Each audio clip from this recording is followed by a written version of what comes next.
All right, let's get the show on the road. Here we are, the second day of September 2011. A lot going on weather-wise. You see the record books, it can be really hot in the early September, like in 1953 when it hit 103, and obviously it could be really cold sometimes too, 37, cold enough to give us some frost in our typically colder areas, and that was up in, I believe, Wellsburg back in 1949.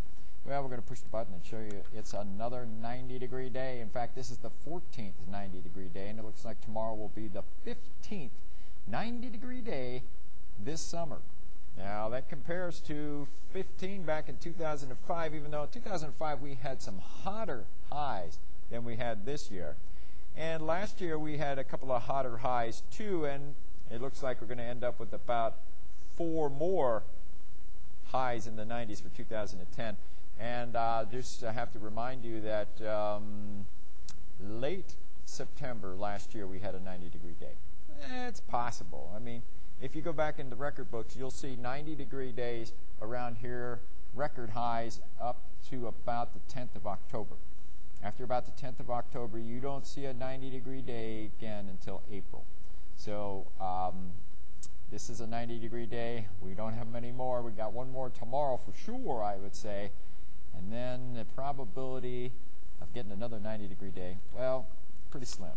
Now, I could actually compute the numbers. It's just that I got to sit there and do all the programming and everything, and I'll get around to it one of these years.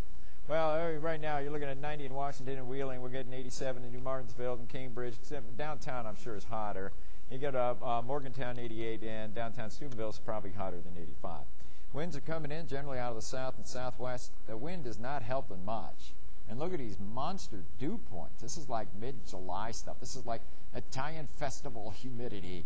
We got dew point temperatures 74. Ooh, yow. Doesn't get much higher than that. Now, you know, that's a hot. Anytime, I mean, that's humid. 74-degree dew point is super humid. But there are places in the world right now, like if you go off the coast of Somalia into where the Somali jet occurs, they're feeding water into the Arabian Sea and the Indian Ocean, or at least the west side of the India. Those dew point temperatures can get into the mid-90s. So, yes, 74-degree dew point is super high for us, but there are some spots in the world right now that have dew points in the mid-90s. Well, anyway, let's move out of that. Could be a lot worse.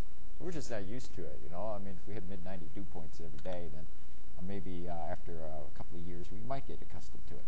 There's your satellite and radar view, and really not much to show as expected. Got a few clouds up here. We might get a pop-up shower too. Right now, Storm Tracker 7 live, Doppler radar quiet. We do have a few showers up there near Ashtabula County, up there along the lake, and you can see a hint of that there. But the cold front and most of the active weather is probably going to hold off until late Sunday. Look at that, Louisville, second day in a row, 100 degrees. 99 in Dallas, so no doubt there's going to be a bunch of places here in 100-degree readings. And you can see the axis of the hot air has shifted a little bit to the east. 78 in our nation's capital with the wind out of the east. 66 in Boston. Oh, delicious stuff there. Muggy 79 in Miami. I probably just got a shower there a little while ago. Super high dew points in our area all the way back to Minneapolis, down to about Kansas City, further south. And then there, look at the heat advisories. They're getting closer. Now, when we get a heat index, when we expect the heat index, which is a combination of the temperature and the humidity, and it's a real complicated formula that comes out with the heat index. When we suggest that the heat index is going to go about 100 or 105, then heat advisories will be issued for our area.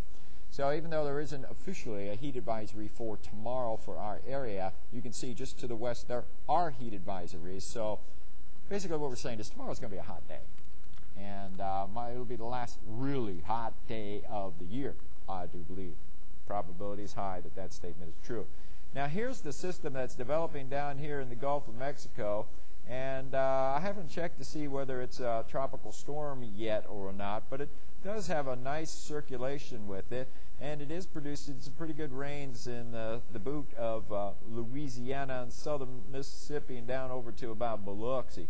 So now if this puppy could slide into Texas and then just sit over there for about a week, and produce about a foot of rain, but not all at once, that would be beneficial.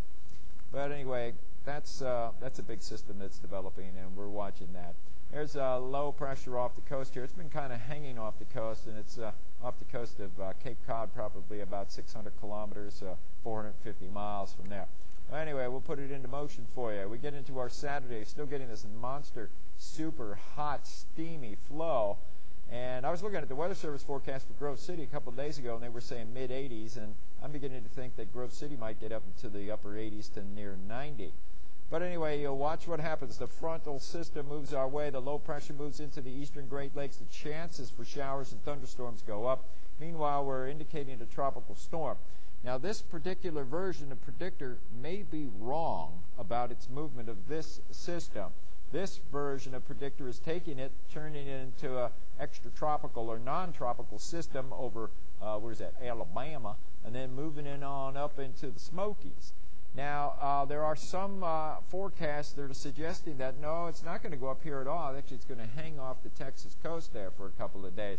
And then, looky here. It's, how do we say that? Katia. It's Hurricane Katia. Here we are, 1 p.m. on Wednesday, and we'll show you another track of Katia in a minute. But it's getting kind of close. You know, here's the interesting thing about it. Right now, it's back to a hurricane. It was a hurricane, and then it was a tropical storm, then it was a hurricane, then it was a tropical storm. Now it's back to a hurricane. She can't make up her mind. 75-mile-per-hour winds. But notice the track, how instead of going curving up like they almost always do, she's almost taking like an Andrew track and going left of where you would expect her to go.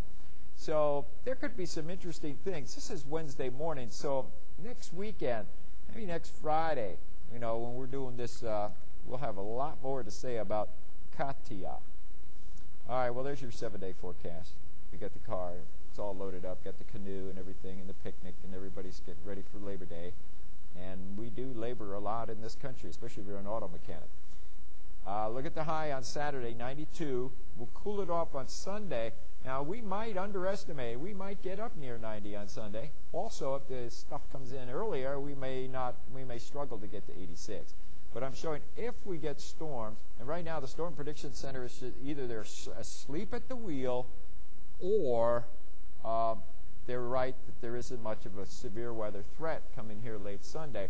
There is a possibility, though, that from, say, 6 p.m. Sunday until noon on Monday, which would be Labor Day, we could be looking at an inch of rain.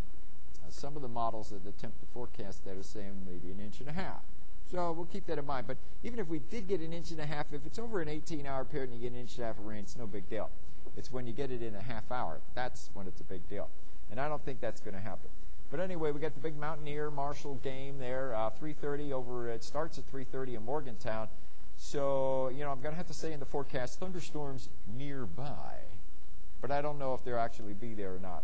And then much cooler weather. Look at this. The thermometers struggle all day to hit the big 7-0 on Labor Day. We start wet with a few showers. I got even a few maybe around the lunch hour, but by the time we're busting out those barbecues and everything, hopefully we'll get that cool breeze coming in from the northwest. Humidity levels will be way down, and we'll have enough wind to blow the smoke away, so it's not a problem. Tuesday I'm going to make dry at this point, and even early Wednesday.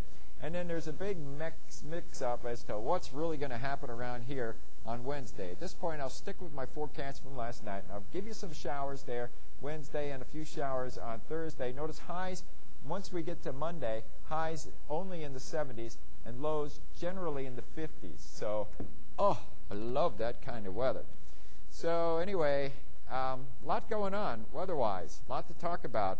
And we'll have another Weather Blender video blog coming Monday afternoon because I'll be working on Labor Day.